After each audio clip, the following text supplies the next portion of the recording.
भोला नमः शिवाय। भोला नमः शिवाय। भोला नमः भोला नमः शिवाय। भोला नमः शिवाय। भोला नमः शिवाय। गौरा नमः शिवाय। नमः शिवाय।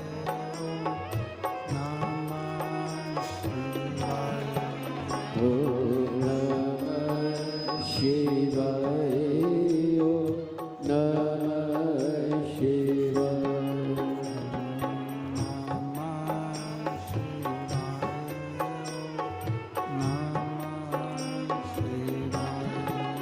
ओम नमः शिवाय।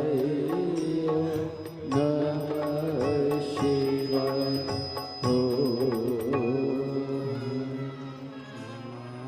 शिवाय। ओम नमः शिवाय। ओम नमः शिवाय। विश्वनाथ भगवान की जय। महाकालेश्वर भगवान की जय। कांटेश्वर महादेव की जय। ताप्ती माता की जय। कुबरेश्वर महादेव की जय। हर हर महादेव। हर हर महादेव। हर हर महादेव। काशी विश्वनाथ ओगड़दानी त्रिकालदर्शी कैलाशी अविनाशी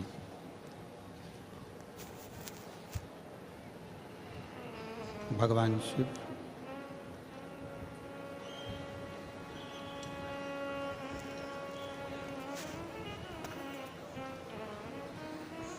जिनकी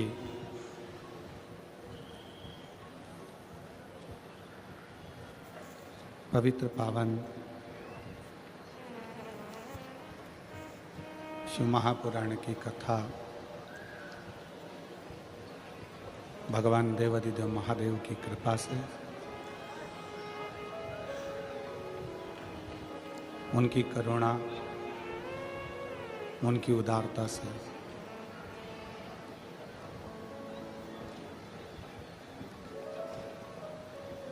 सूरत नगर के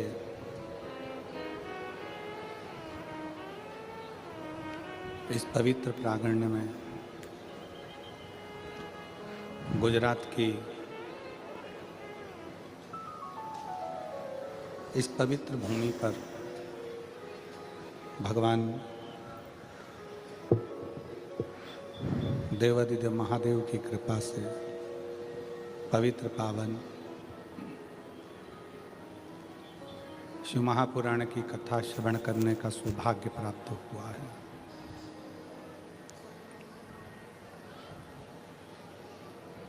गुजरात की ये पवित्र भूमि, जहाँ भगवान शिव अपने एक अविरल स्वरूप के साथ में विराजमान है। माँ ताप्ती का पवित्र तट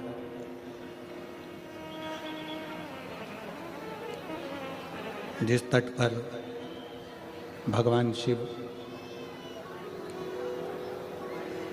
संपूर्ण विश्व का कल्याण करने के लिए विराजमान है, ऐसी पवित्र भूमि पर सूरतवासियों को ये पवित्र कथा श्रवण करने का सौभाग्य प्राप्त हुआ है। साईं लीला गुरु सूरत कथा के मुख्य यजमान श्री अभिमन पाटिल, श्री सुनील जी पाटिल, श्री सम्राट जी पाटिल, श्री संदीप जी पाटिल, पाटिल परिवार, एक बार जोरदार ताली बजाकर उनका स्वागत, वंदन, अभिनंदन, जिन्होंने इस पवित्र कथा का लाभ आप और हमको दिया है।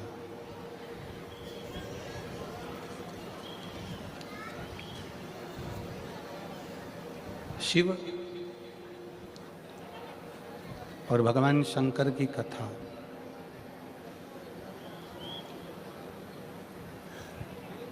ये कोई साधारण नहीं है।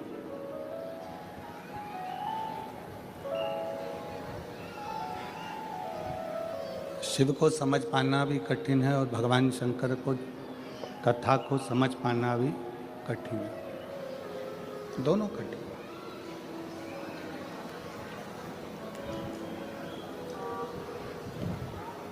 ना जाने कितने कितने संत, साधु, तपस्वी, साधक, उपासक तब कर चले गए, पर शंकर को समझ नहीं आया।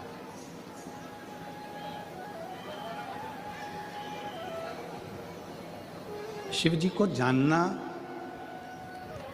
भगवान शंकर को पहचानना बड़ा कठिन, बहुत कठिन।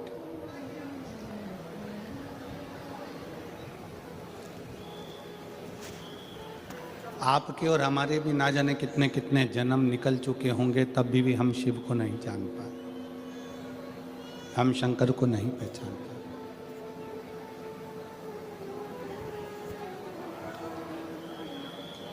पीछे की आवाज बढ़ाओ, पीछे पीछे।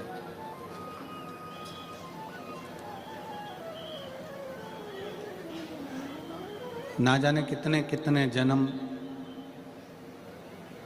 आपके और हमारे निकल गए होंगे, तो भी हम भगवान शंकर को पहचान नहीं पाए। और यदि इस कली काल में, इस कलयुग में आप शंकर जी की कथा को श्रवण कर रहे हैं, आप शिव जी के मंदिर में जाकर एक लोटा जल चढ़ा रहे हैं, तो ये मान कर रखो कि कोई संबंध पुराना आपका और हमारा भगवान शंकर से रहा होगा। तो शिव जी ने आपको खींच कर शिव पुराण तक, मंदिर तक बुला लिया।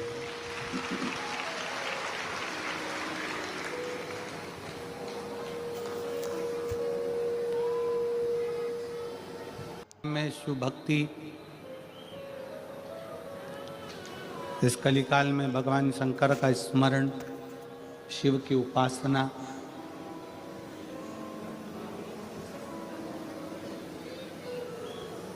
खाली नहीं जाती है। शिव भक्ति का एक सबसे बड़ा फल है कि शंकर की भक्ति कभी निष्फल नहीं होती।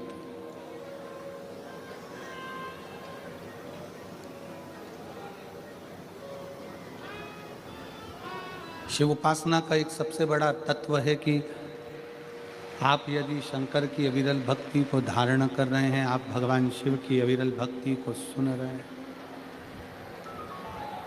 तो वो भक्ति खाली नहीं जाती।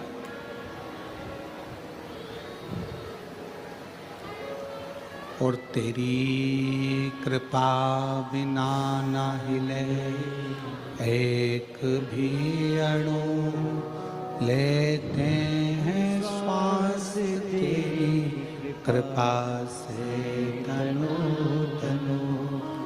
बखान क्या करूं मैं राखों के ढेर का, चपटी बहुत में खजाना कुबेर का। हे गंगाधार मुक्ति द्वार ओंकार तू, भोले ओंकार तू। आयो शरण तिहारी शंभु तार तार। मेरी जीजियों, मेरे जीजाओं, बेटियों, बेटाओं, मेरी माताओं,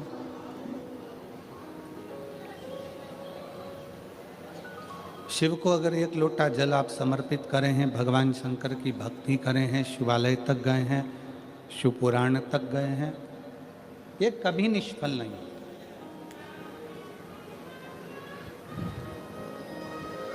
इसका फल मनुष्य को मिलता जरूर,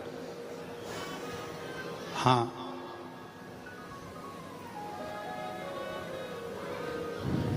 थोड़ा समय लग सकता है।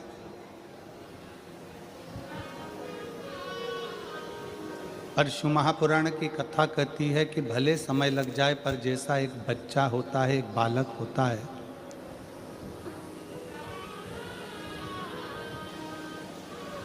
और वो बच्चा, वो बालक अपनी पूरी जिंदगी को अलमस्त होकर जीता।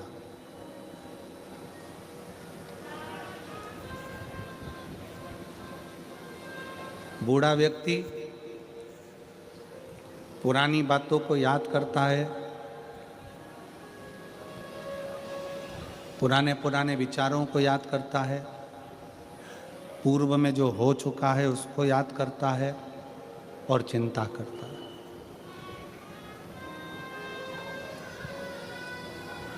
किसी बुजुर्ग व्यक्ति को देखना, बूढ़े व्यक्ति को देखना, वो पुरानी बातों को याद करेगा। महाराज जी, हमारे समय पर ऐसा था और ऐसा हो गया और ऐसा रहा और ऐसा हुआ।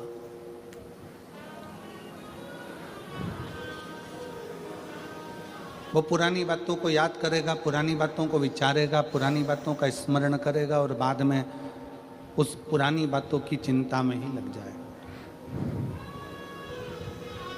जवान व्यक्ति, युवान मेरे भाई बहन, युवान व्यक्ति आने वाले समय की चिंता में रहते हैं।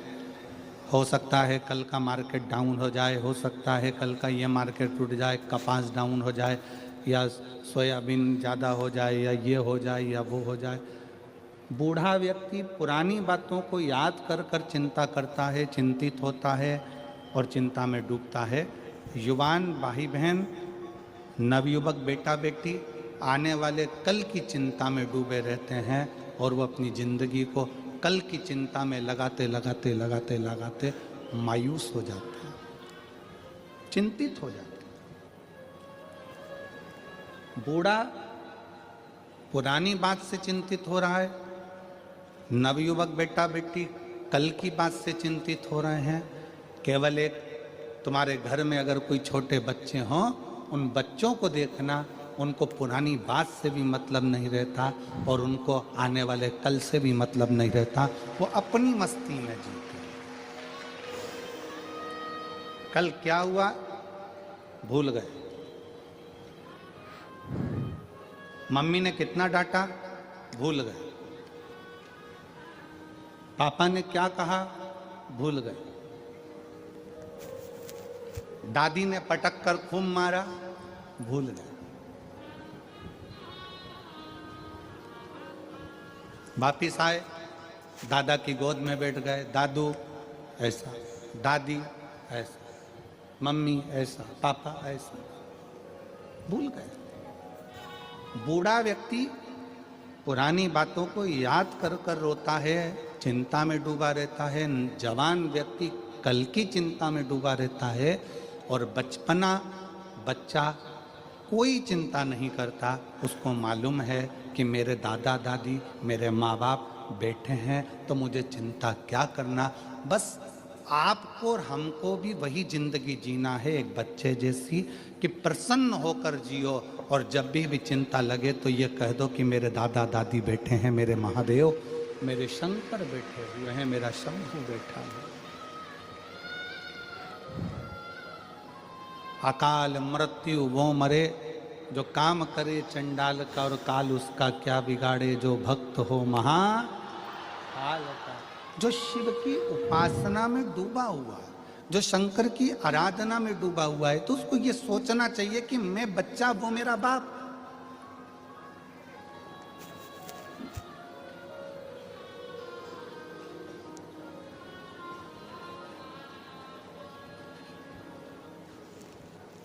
भविष्य पुराण में एक बात लिखी है, यहां बैठे हुए सभी श्रोताओं को, आस्था चैनल के सभी श्रोताओं को, और यूट्यूब फेसबुक पर जो कथा सुन रहे हैं शिव महापुराण की सूरत गुजरात से, उनको भी कहूँगा और आप सबसे कहूँगा, भविष्य पुराण की एक बात अपने अंदर उतार कर रखो।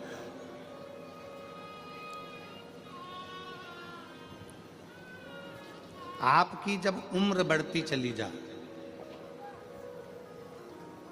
आपकी जब उम्र बढ़े तो आपके पहचान के जितने बुजुर्ग हैं ना, उनसे मिलना चालू करो। कारण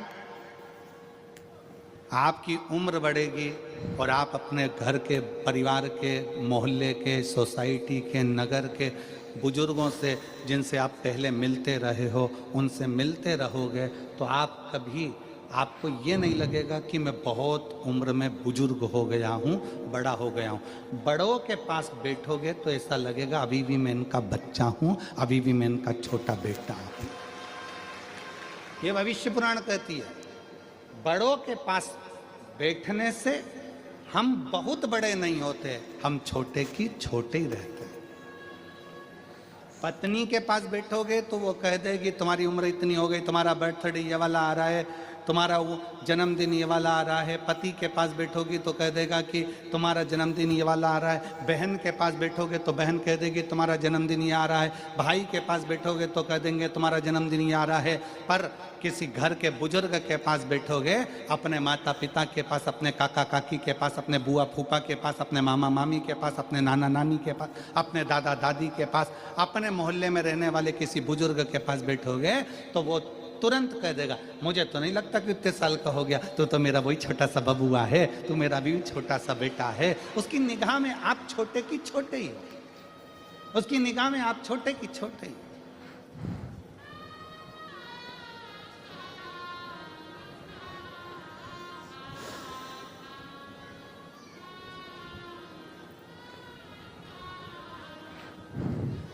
पाटिल जी का कल जन्मदिन था।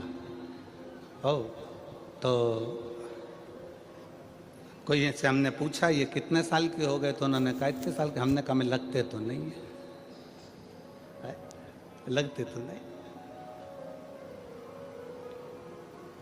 किसी बड़ों के पास बैठोगे, भविष्य पुराण कहती है किसी बड़े के पास जाकर बैठोगे तो तुम अपना छुटपन कभी नहीं भूलोगे।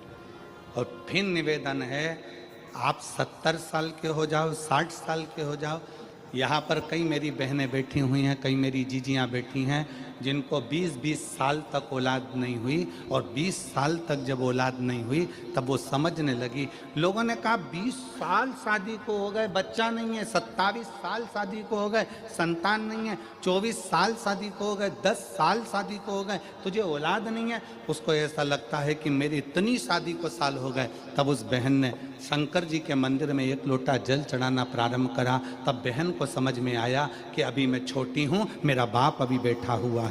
तो उसने अपने आप को छोटा समझा, अभी अपने आप को उसने छोटा पाया तो शादी के 27 साल बाद भी, 10 साल बाद भी, 15 साल बाद भी उसके घर में औलाद हुई, क्योंकि उसने अपने आप को छोटा समझा।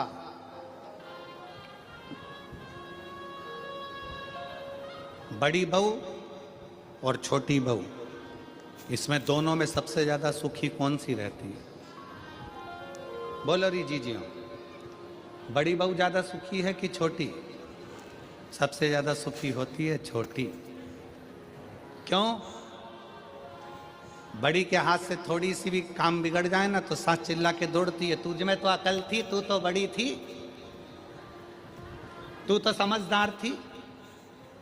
और छोटी के हाथ से अगर कोई काम बिगड़ जाए तो सास कहती तो छोटी है रे, अब भी आई, अभी आई, उसको क्या मालूम, वो तो छोटी है, उसको इतनी अकल थोड़ी ना। तू तो समझदार थी ना, तू तो श्रेष्ठ थी ना। घर को लेकर चलने का किसको कहा जाता है? छोटे को कि बड़े को? बड़े को। बेटा तू घर का समझदार बेटा है, बड़ा बेटा है, तुझे परिवार को लेकर चलना है, तुझे परिवार को ढोकर चलना है, सब कुछ बड़ा झुककर चले, बड़ा नम्रता में चले, बड़ा सबको लेकर चले। पर सबसे ज्यादा सुख छोटे को होता है। बड़ी बहू ताला लगाने में रखी है, पापा तुम चले जाओ, मम्मी तुम चले जाओ, घर में बच्चे हैं, मैं देख लूंगी, ऐसा कर लूंगी, वैसा कर लूंगी। शादी हो रही है, घर में परिवार में शादी है, बड़ी बहू बेचारे मेहमानों को निभाने में लगी हुई है, मेहमान आ रहे हैं उनको खिलाने में लगी हुई है, और छोटी बहू दोनों हाथों में नीचे तकिया रख के आराम से मेहंदी मंडाने में लगी।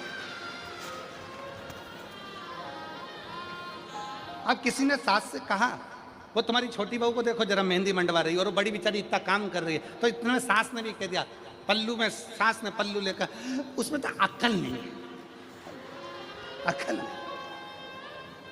अब घर में इतना शादी मादी पड़ी, उसको मेहंदी मंडवाने की क्या जरूरत थी? पर छोटी में अक्ल नहीं। मेरी बड़ी वो देखो, वो ताला लगा रही है, वो मामा जी को खाना खिला रही, फूफा जी को खाना खिला रही, बुआ जी को खाना खिला रही, और छोटी अक्ल नहीं।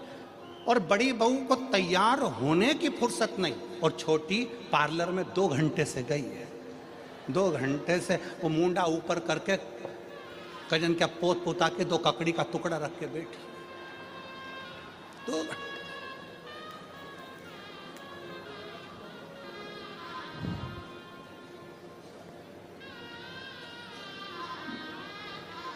शादी में बड़ी बहू बेचारी काम में लगी रही और छोटी सबसे पहले बफेट में गई। इसमें पानी और डालो, पानी डाल के फिर किसी ने कहा, वो देखो तुम्हारी छोटी बहू को देखो जरा। अब क्या करें, देखो उसमें अक्ल नहीं है, हमारी बड़ी बहू समझदार है। तो अच्छा ईमानदारी से बोलो, बड़ी बहू समझदार समझदार समझदार समझदार समझदार, तो जायदाद का हिस्सा बड़ी बहू को ज्यादा मिलेगा क्या? नहीं, हिस्सा दोनों को बराबर मिलेगा। तो समझदार रहने से फायदा कौन सा?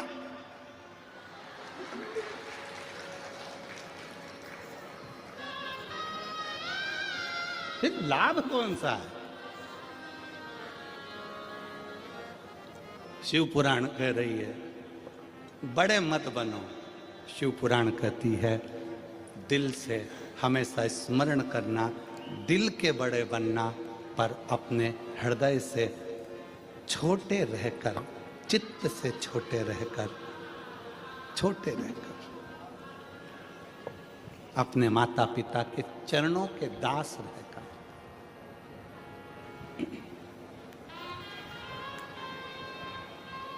शिव के चरणों के दास बनकर, छोटे बनकर जो जिंदगी जी सकते हो,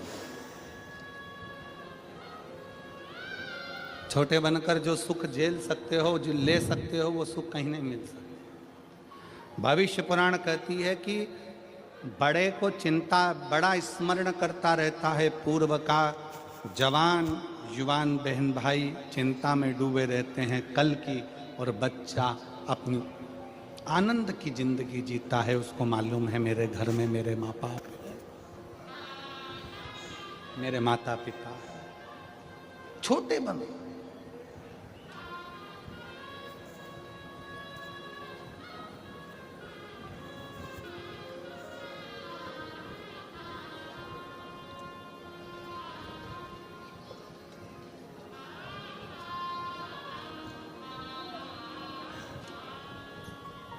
और जितने छोटे बनकर आप अपनी जिंदगी को जियोगे उतने सुखी रहोगे। यहाँ इतने सारे बैठे हैं, बड़े बड़े बड़े बड़े, उनसे पूछो,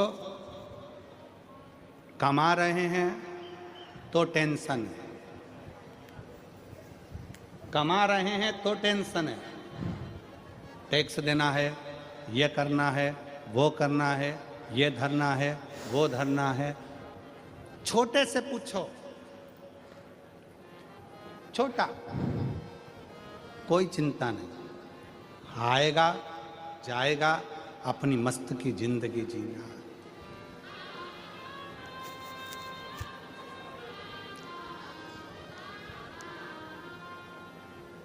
अपनी मस्त की जिंदगी। महाराज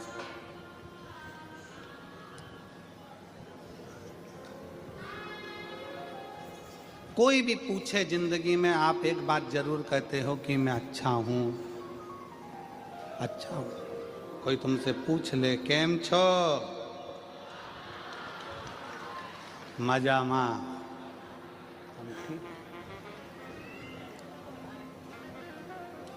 कोई कह दे तुमसे, सुरतिया लालाओ केम छो,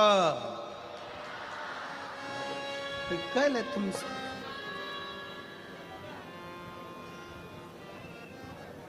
हम कभी ये बोले कि हम मजा में नहीं हैं? तो निवेदन है, जब हम कोई पूछता है केम छो तो आप कहते हो मजा में, तो बस एक बात अपने अंदर उतार के रखो कि दुख की जिंदगी हो चाहे तकलीफ की जिंदगी हो, शंकर के मंदिर में एक लोटा जल अगर चढ़ाते रहोगे तो मजामा तो रहते ही रहोगे, तुम्हें चिंता करने की जरूरत पड़ेगी। और मैंने तेरे ही भरोसे बाबा, तेरे ही भरोसे हवा बिच उड़ती जवानी बाबा डोर में कटी जावागी। भारत की भूमि में सबसे बड़ा पतंग उत्सव गुजरात में मनता है।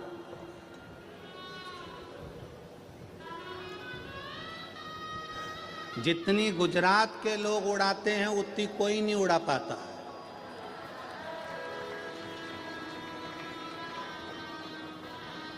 और तुम खुद देख रहे हो दिल्ली में बैठ के लपक उड़ा रहा है। पूरा सनातन धर्ममय कर दिया पूरे भारत को।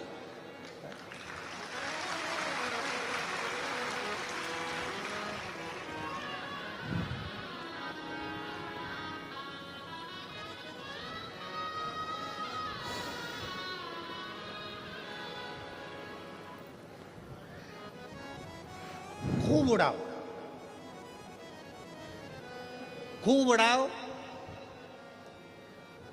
काटने के लिए भी एक दिन दिया और उड़ाने के लिए भी एक दिन दिया, मकर संक्रांति का, कि उड़ाना भी लपक कर और काटना भी लपक कर। पर शिव महापुराण की कथा कहती है आसमान की पतंग को काटो मना नहीं है, पर किसी के व्यापार को और किसी के हृदय को और किसी के शरीर को मत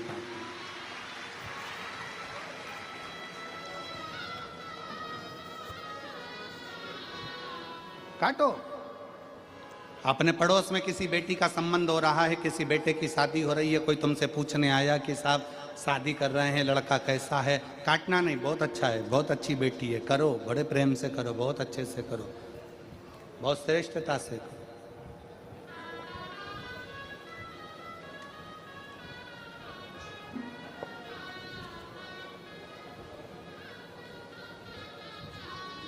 काटना नहीं। मेरे शंकर भगवान ने, मेरे उघड़दानी ने, मेरे शिव ने, मेरे त्रिकालदर्शी ने, मेरे कैलाशी ने, मेरे अविनाशी ने, मेरे शंकर भगवान जब एक बार भगवान शिव श्री सेलम की भूमि पर बैठे हुए थे,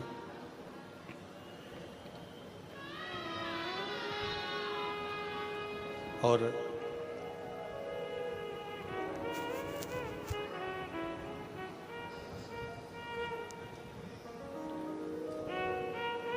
शिव जी श्री शैलम की धरा पर बैठे हैं। कार्तिक बाबा षडानंद कार्तिकेय जी उनसे मिलने के लिए आए।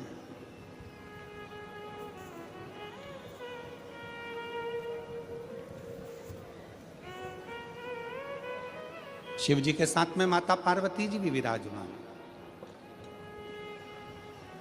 और जब जब मेरे महादेव श्री शैलम की भूमि पर बैठते हैं, जब जब मेरे देव अधिदेव महादेव श्री शैलम में जाकर बैठते हैं पार्वती जी के साथ में, तब तब माता पार्वती जी शंकर भगवान से गायन विद्या को सीखती है।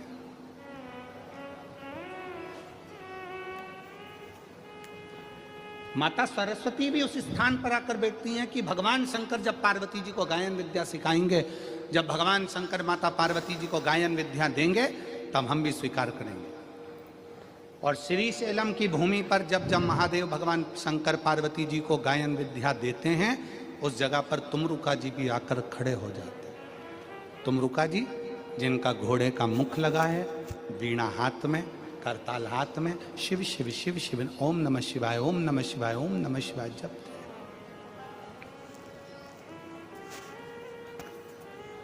वो भी बैठे। शिव महापुराण की कथा कहती है व्यर्थ की चीजें जब मिले, व्यर्थ की बातें जब मिले तो भले मत बैठो, पर जब कोई तुमको ज्ञान दे रहा हो, कोई शिव का शरणागति की ओर बढ़ा रहा हो, कोई भगवान शंकर का संवाद कर रहा हो, शिव तत्व को तुम्हारे हृदय में बिठा रहा हो, तो जरूर बैठो, जरूर बैठो। और अपने घर के बच्चों को ये संस्कार दो, अपने घर के बच्चों को ये समझा दो कि अपने नगर में, मोहल्ले में, क्षेत्र में, कॉलोनी में, सोसाइटी में, अपने शहर में कहीं पर भी भगवान की कथा हो, बन सके तो ऐसा प्रयास करना कि उस कथा में आगे बढ़कर थोड़ा सा सहयोग करना, बन सके थोड़ा सहयोग।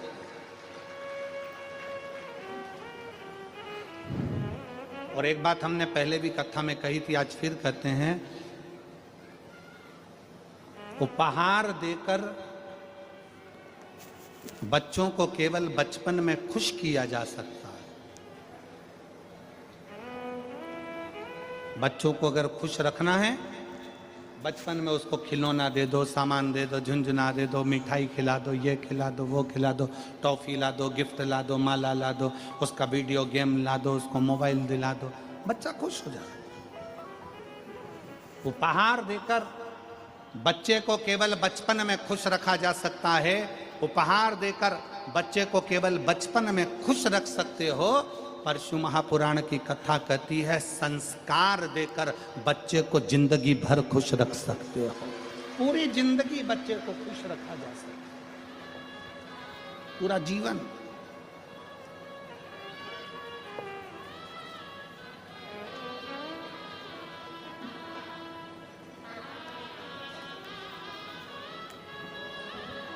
चार भूमि है जहां पर भगवान शंकर पार्वती जी के साथ बैठे हैं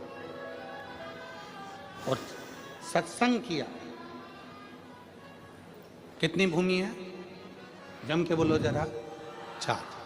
चार भूमि ऐसी है जहां पर शंकर भगवान ने पार्वती जी के साथ बैठकर सत्संग किया। पहले नंबर पर अमरनाथ जी की गुफा में भगवान शंकर पार्वती जी के साथ में बैठकर सत्संग करते हैं और दो पक्षी जीव उस कथा का रस तत्व अपने कानों में श्रवण करते हैं। दो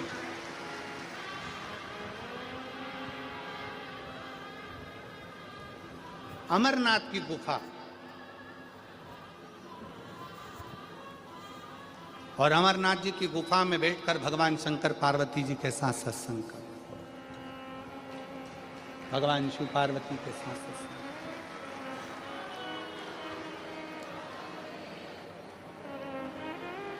दूसरे नंबर पर जब अमरनाथ जी की गुफा में भगवान शंकर पार्वती जी को कथा श्रवण कराते हैं, भगवान शिव जब पार्वती जी को कथा का रस तत्व ग्रहण कराते हैं, पार्वती जी उस कथा को श्रवण करती और अपने जीवन को आनंदित करती है। दो स्थान,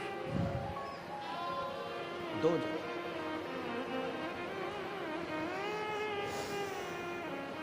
चार स्थान में से एक स्थान है अमरनाथ की गुफा। दूसरे नंबर पर है काशी विश्वनाथ की पवित्र भूमि मां गंगा जी का तट, जहां पर भगवान शंकर पार्वती जी के साथ बैठकर सत्संग करते हैं। तीसरे नंबर पर है महाकाल बाबा की भूमि, महाकाल वन, मां छिपरा का तट, जहां पर भगवान शंकर बैठकर पार्वती जी के साथ सत्संग करते हैं। चौथी भूमि है श्री सैलम मल्लिकार्जुन, जहां पर भगवान शंकर पार्वती जी के साथ बैठकर सत्संग करते हैं, शिव चर्चा का स्मरण करते हैं। चार स्थान, और चार स्थान में भी चारों स्थान की मूलता है। शंकर भगवान जब पार्वती जी के साथ अमरनाथ की गुफा में सत्संग करते हैं, उस जगह पर सबको भगा देते हैं, किसी को नहीं रखते, केवल एक पक्षी का जोड़ा बैठकर अमरनाथ जी की कथा का रस तत्व सुनता है। केवल एक पक्षी का जोड़ा।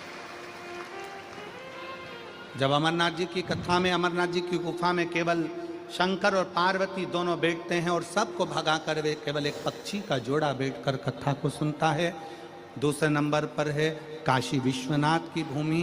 उस काशी विश्वनाथ की भूमि पर गंगा जी के तट पर जब भगवान शंकर पार्वती जी के साथ बैठते हैं तो सारे ऋषि, संत साधु, तपस्वी, सन्यासी भगवान शंकर के सत्संग को श्रवण करते हैं। तीसरे नंबर पर है महाकाल वन।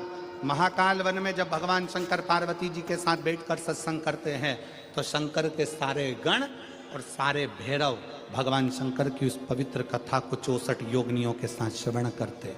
और चौथा स्थान श्रीशैलम मल्लिकार्जुन, जहाँ पर भगवान शंकर पार्वती जी के साथ बैठकर जब सत्संग करते हैं तो वहाँ पर जितनी गायन विद्या में देवता हैं, नारद जी, तुमरुका जी, सरस्वती जी, वीणा देवी आदि जितनी देवी देवता जो गायन विद्या में निपुण है वो आकर सत्संग करते हैं। ऐसे 4 स्थान पर 4 सत्संग भगवान शिव पार्वती के चलते, अपने लिए सुनते हो या अपने कार्य की सिद्धि के लिए सुनते हो या कोई मनोकामना के लिए सुनते हो, शिव महापुराण की कथा कहती है कि वेद व्यास जी कहते हैं आपने जिसका मनन चिंतन शिव महापुराण की कथा में बैठकर करा होता है, कथा उसको प्राप्त हो जाती है और उसका कल्याण हो जाता है।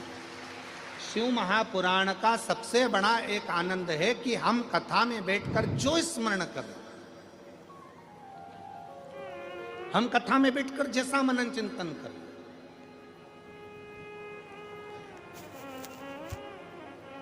इसलिए निवेदन है कथा में बैठकर हमेशा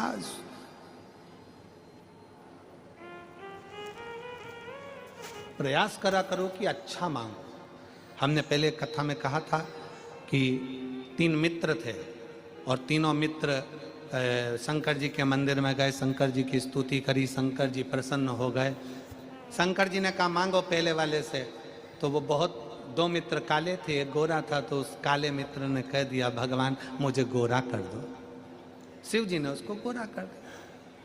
दूसरा मित्र भी काला था, उसने भी भगवान से मांगा भगवान मुझे गोरा कर दो, भगवान ने उसको भी गोरा कर दिया।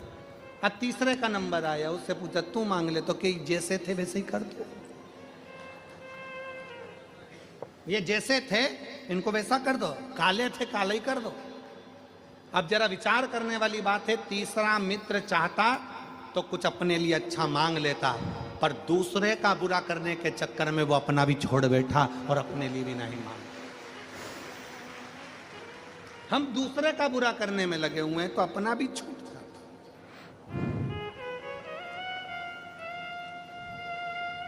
भगवान शंकर बैठे हैं श्रीशैलम की भूमि पर। षडानंद कार्तिकेय जी उनके पास में आए हैं। षडानंद कार्तिकेय और शंभु शरने पड़ी, मांगू घड़ी रे घड़ी, दुख काटो दया करी न दर्शन आपो, शंभु शरणे पड़ी, मांगू घड़ी रे घड़ी, दुख काटो दया करी न दर्शन आपो। कार्तिकेय जी आए, बैठे। षडानंद कार्तिकेय जी ने भगवान शंकर जी के सम्मुख में एक प्रश्न रख दिया।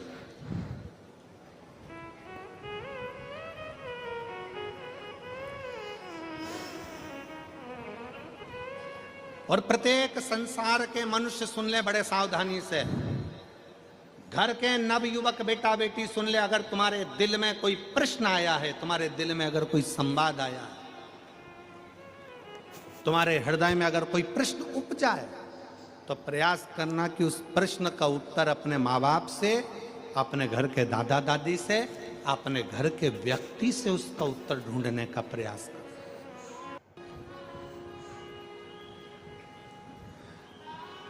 एक बात हम कहने जा रहे हैं, हो सकता है कि कई लोगों को बुरी लग जाए, और वैसे भी हमारी बात जरा लोगों को बुरी लगती ज़्यादा।